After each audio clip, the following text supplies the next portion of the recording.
Great to see you. In 50 years, I want a book like this. What's it going to say on there? I don't know. It's the guitar world that has defenders of the faith or something, and then people can send in drawings. I don't know. I don't think it'll take 50 years the way we're going, you know. I think maybe 10, 15, something like that. It's been a roller coaster so far, so why not? Yeah. I mean, incredible. Give me a little bit of your timeline if you can. I mean, I remember NAMM 2011, was it? Yeah. Took the guitar and suddenly 300,000 viewers, and it was like the name was everywhere. Was that really the kickoff, or? That was probably the kickoff. If that was 2010 or 2011, I can't remember. But yeah, I was kind of burnt out from the IT industry. So Christmas 2008. I wanted something fun to focus on. Reminisced about my teenage guitar building projects. Yeah. So that's where I kind of hatched the idea. Were they, or were they full guitars? Well, the story kind of two ways. That it was the parts that brought you into it, but you built full guitars before then, didn't you? Back in the day, yeah, when I was a teenager, I built a few guitars, but from I mean, I did all the woodworking stuff, but bought all the parts. So when I set myself the challenge to build a guitar for me, it just seemed more interesting to try and solve a problem than just build a guitar. So that's when I stumbled on this ergonomics concept, and there was no hardware to buy to support what I wanted to accomplish, and that took me a few years, just designing the hardware, selling that hardware to other builders, because I was too occupied doing that to build the guitar. I mean, it was very, very small scale back then, on top of a day job. Sure. There have been kind of versions in the past, but not really. Where people who made a guitar and knocked the head off, and tried to build parts around it, but never really started with that as the concept. It felt.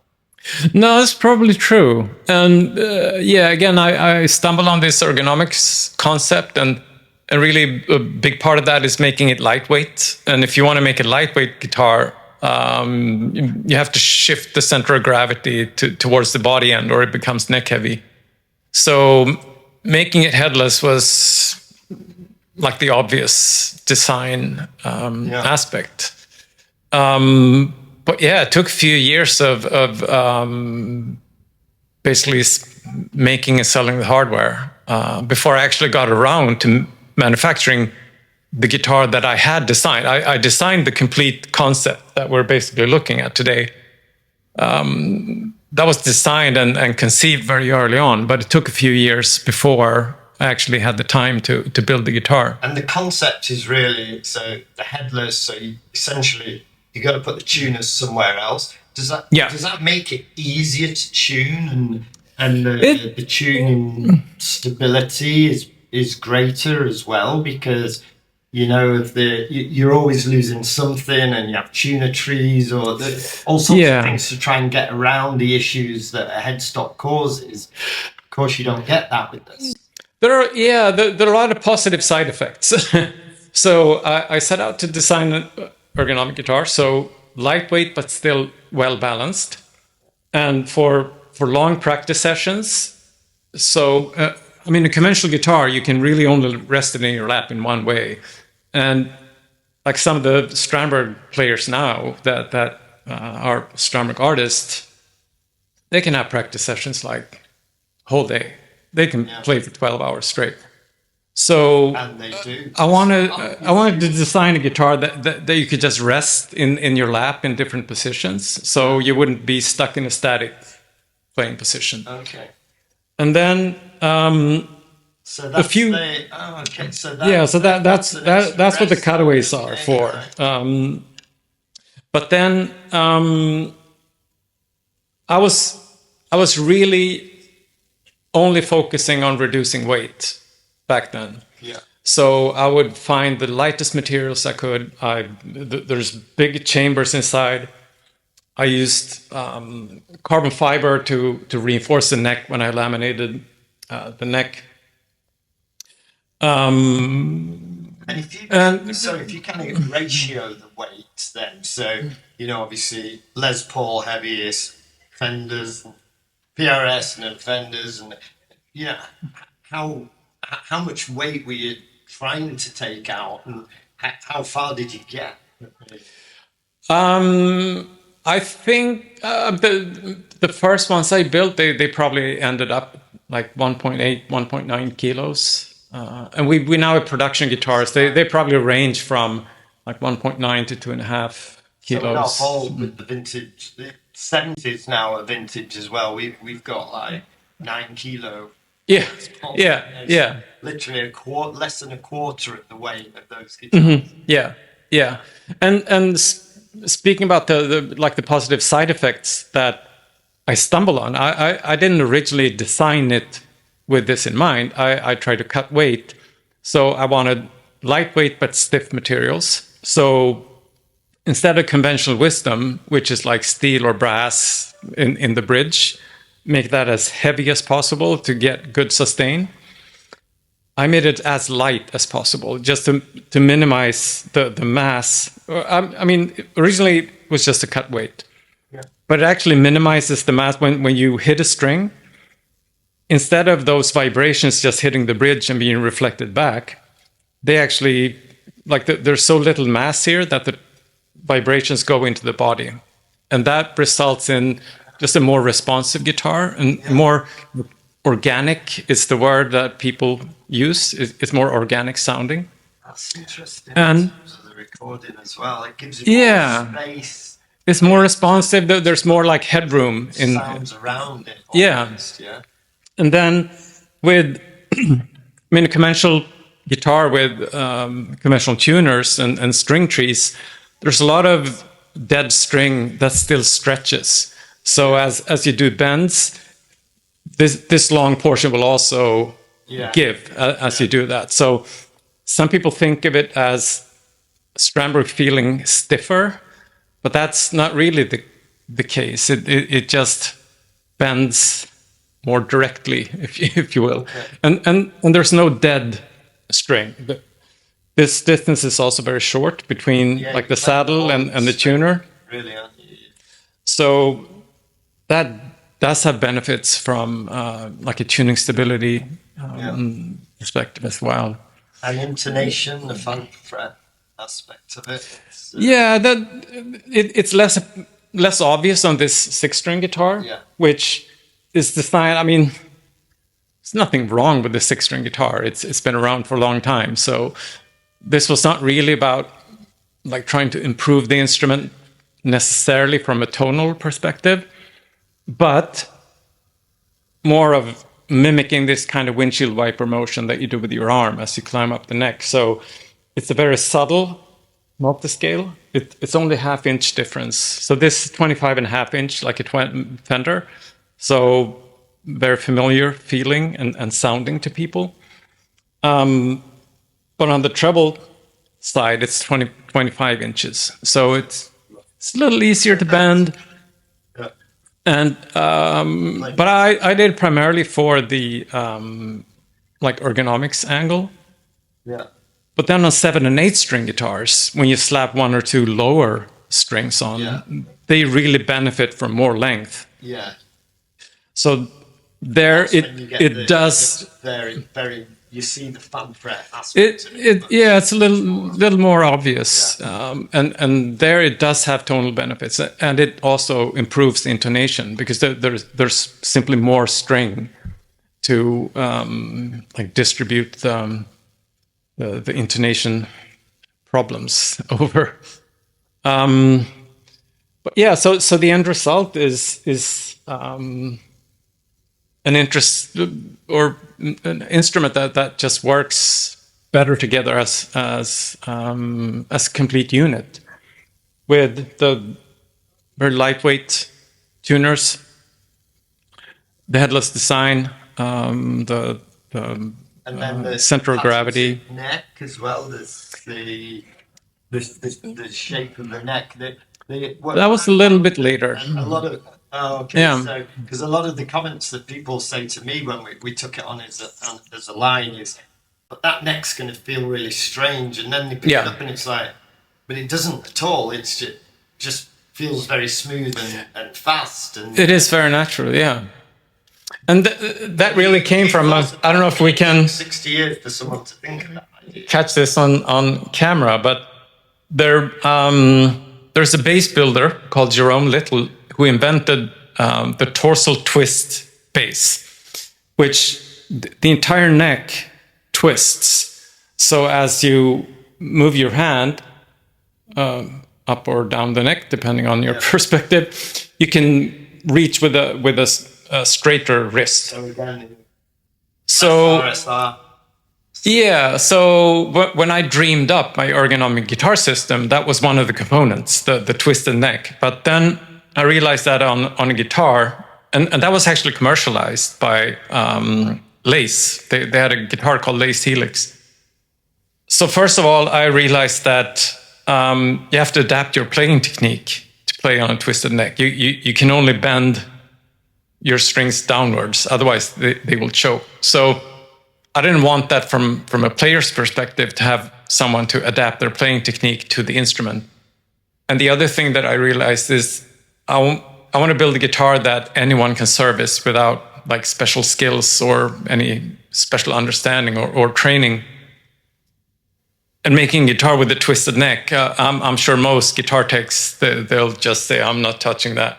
Yeah. So I wanted to accomplish the same thing and to be able to play with a straighter wrist and encourage a more correct playing position, if you will. So that's what this neck profile does. With the flat surfaces, it's a more stable and restful thing to hold. So it causes less stress on muscles and joints and tendons as you play it.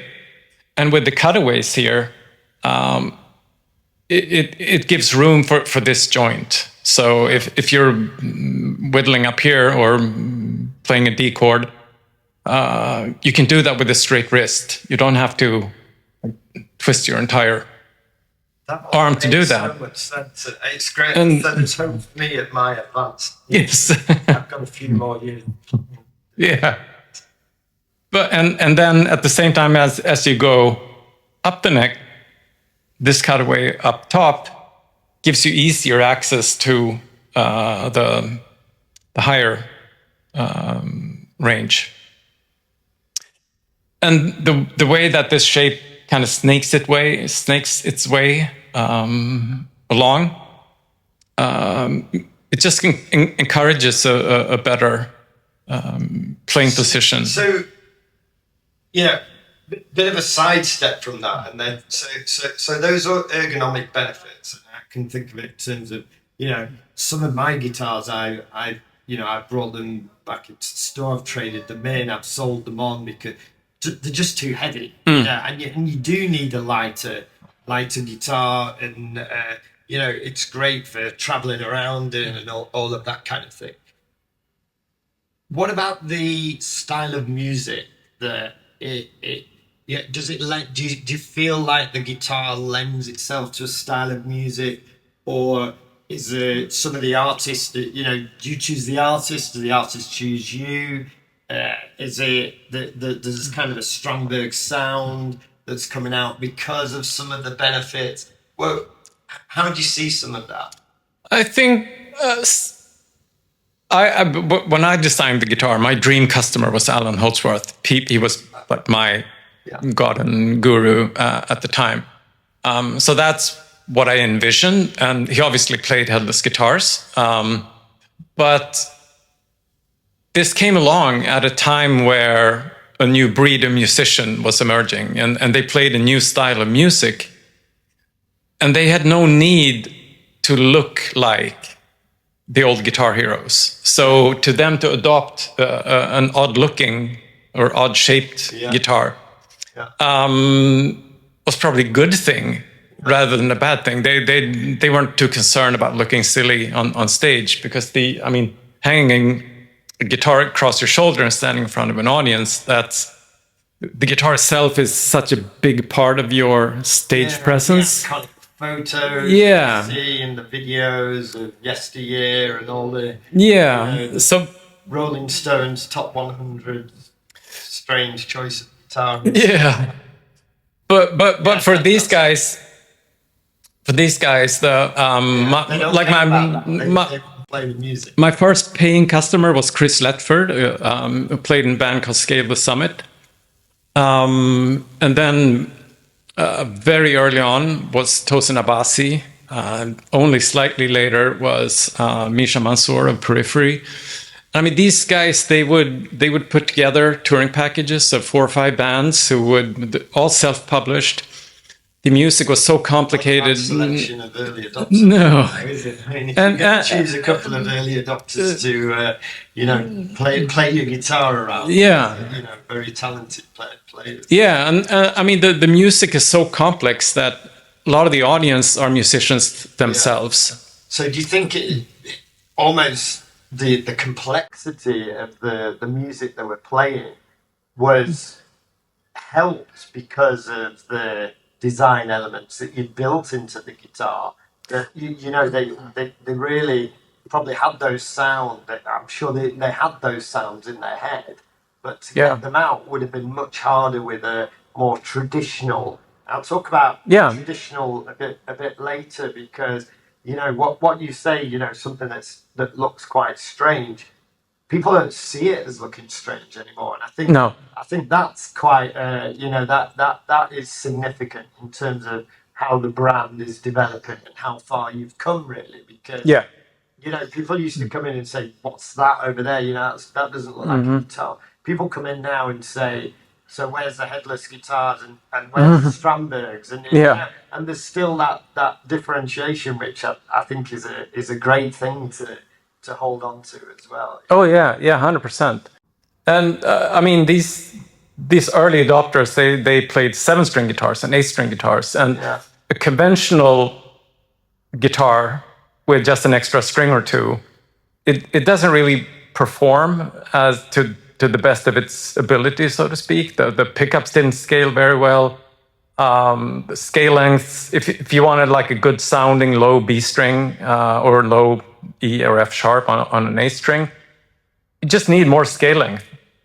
And then playing the treble strings becomes very difficult. So, these strings offering that lower weight and the increased, better playability and more responsiveness, it was really well suited to that style of music originally. And considering how complicated this music is to play, obviously there are a lot of practice hours that go into it. So the ergonomics angle was real. Put more hours in. Yeah.